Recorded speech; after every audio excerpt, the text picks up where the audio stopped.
Pour dupliquer un objet, vous pouvez vous mettre en mode déplacement, choisir un des axes ou plusieurs, appuyer sur Shift et vous déplacer. Le fait d'appuyer sur Shift et d'effectuer une manipulation de déplacement dans l'espace va vous permettre de dupliquer un objet. A noter que lorsque vous faites ceci, une fenêtre de dialogue s'ouvre et vous demande si vous voulez faire une copie, une instance ou une référence et le nombre de duplications que vous voulez effectuer. Alors, la copie c'est assez simple, vous dupliquez votre objet, vous choisissez le nombre de fois que vous voulez le dupliquer, vous faites OK et vous obtenez ici votre objet dupliqué plusieurs fois. Lorsque vous faites une simple copie et que vous modifiez ensuite un des objets, eh bien les autres objets ne sont pas modifiés en même temps. Ils sont totalement indépendants les uns des autres.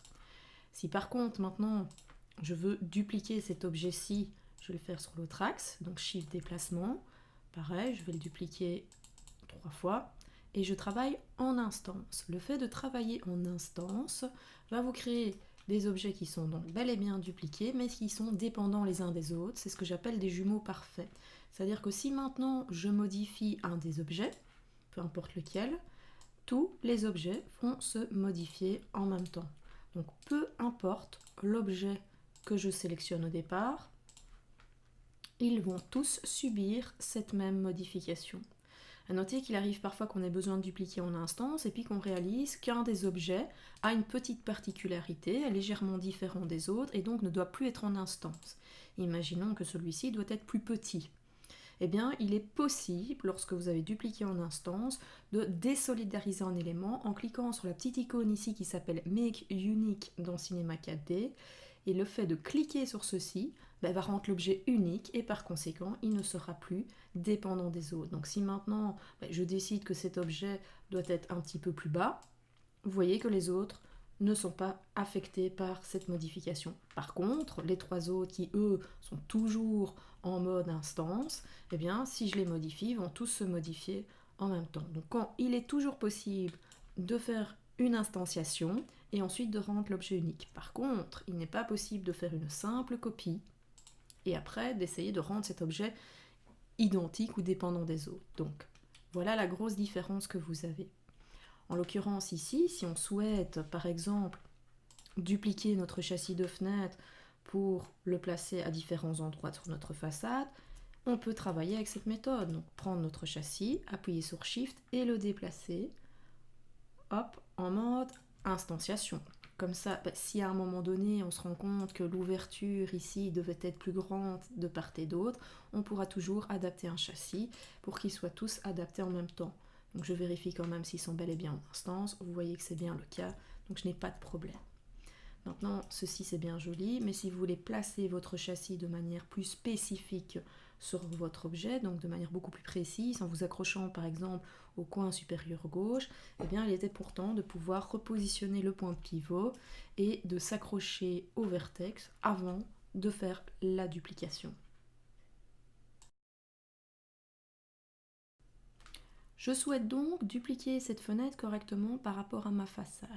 Pour ce faire, je vais déplacer son point de pivot et faire en sorte que le point pivot vienne bien s'accrocher dans le coin supérieur gauche ici. Comme ça, lorsque je déplacerai ma fenêtre, eh bien, je pourrai la caler à chaque fois correctement par rapport à la modélisation de ma façade.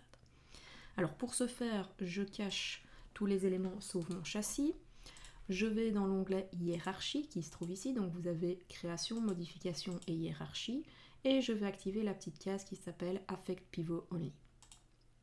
À partir du moment où vous activez cette petite case, vos points de pivot changent d'apparence, donc vous avez des doubles flèches qui vous indiquent, attention, maintenant lorsque vous faites un déplacement, voire une rotation, eh bien la rotation, le déplacement ne se font pas sur l'objet, mais bel et bien sur le point de pivot. Donc en fait, je déplace mon axe. Il arrive parfois lorsqu'on modélise qu'on ait perdu son axe. À ce moment-là, on se met sur le Affect Pivot Only, on clique sur Center to Object et le point de pivot se recentre sur l'objet. C'est très pratique. Bon, moi maintenant, je ne veux pas centrer mon point de pivot, je veux venir le placer dans le coin supérieur gauche de mon châssis. Alors manuellement, ça va être très compliqué de cibler mon vertex convenablement. Donc l'idéal dans ce cas-là, c'est d'utiliser des outils d'accrochage qui vont me permettre d'accrocher mon axe sur un point. Les outils d'accrochage se trouvent ici au-dessus. Vous avez première icône avec un petit aimant, l'outil d'accrochage standard. Donc quand je clique dessus, il s'active, mais je n'ai pas accès à ces paramètres. pour pouvoir paramétrer cette icône, eh bien, clic droit et vous avez accès aux paramètres. Donc là, je peux choisir à quoi je souhaite m'accrocher. Donc, est-ce que je veux m'accrocher au vertex, à des segments, à des faces, à la fin d'une arête, par exemple, sur le centre d'une arête, etc., etc. Vous pouvez en activer plusieurs en même temps. Faites attention, le bouton ici ne valide pas votre choix, mais au contraire, annule toutes les sélections que vous avez fait au préalable. Donc moi ici, je veux m'accrocher par exemple sur mon vertex. Donc hop, je coche vertex et je ferme la fenêtre. L'outil est bien activé. Je peux maintenant, quand je me déplace, j'ai une ligne jaune qui m'indique que l'outil d'accrochage est activé et je vais pouvoir me placer tip-top sur le point supérieur gauche de mon châssis.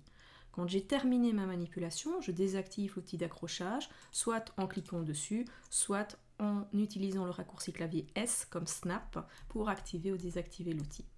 N'oubliez pas également, une fois que votre point de pivot est bien positionné, de désactiver Affect Pivot Only pour ne plus par erreur déplacer votre point de pivot qui maintenant est bien positionné. À partir de cette étape, je vais pouvoir dupliquer mon châssis sur ma façade correctement. Donc hop, je fais réapparaître mes différents éléments. Je garde donc le châssis et la façade.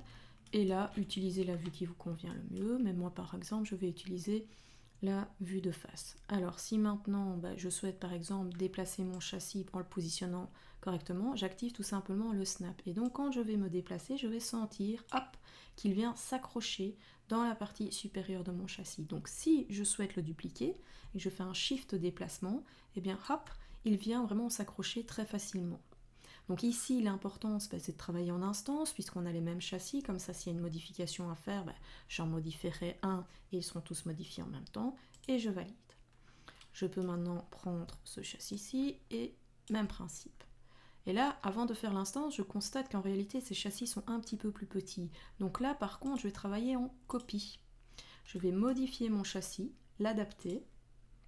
Donc je viens dans mes outils et je vais tout simplement repositionner ceci convenablement. Alors pensez à activer ou pas l'outil d'accrochage. Donc moi je le désactive, je me repositionne et puis vous voyez j'ai un petit décalage, donc Alt X et je viens replacer mes croisillons aux bons endroits pour qu'ils correspondent toujours à mon modèle sheet. Ok, la manipulation est faite, Alt X, je peux maintenant redupliquer mon objet, donc Shift déplacement. Oups, j'oublie l'outil Snap, ce n'est pas grave, j'appuie sur S, je le réactive et je repositionne.